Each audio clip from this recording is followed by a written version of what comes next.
All right, so here we are for part 3, the importance of sleep. And let's talk about tips to help improve sleep, because this is the stuff that matters. So the first thing is the temperature of the room that you're sleeping in.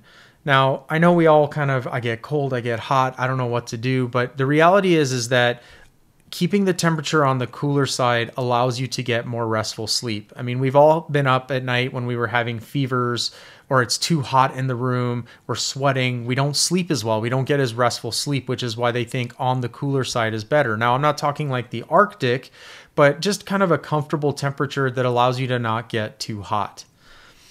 Alcohol is really important, and especially to try and avoid it at night, because although alcohol does help us fall asleep faster, it takes longer to get into REM sleep, and it actually decreases the amount of time that we're in REM sleep. So therefore, although you're sleeping, that sleep is not as restful, and alcohol is the thing that disrupts that.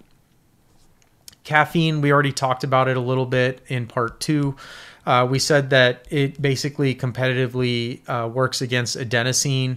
The problem is that caffeine has a really long half-life and can hang out for up to 6 hours. And so the recommendation for restful sleep is to try and avoid it in the early afternoon. But good luck getting me to do that. But anyways, neither here nor there. If you wanted to get the most restful sleep, probably somewhere around 1 or 2 o'clock, you probably want to stop drinking caffeine. Electronics, you want to avoid at least 1 to 2 hours before sleep. That's kind of the recommended way to make sure that your melatonin levels are at their peak, and so that you can get the most restful sleep.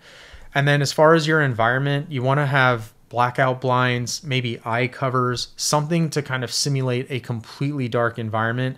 I do shift work, so sometimes I'm awake at night working and I'm trying to sleep during the day, and I have both blackout blinds as well as eye covers. And then the last thing is you want a quiet environment.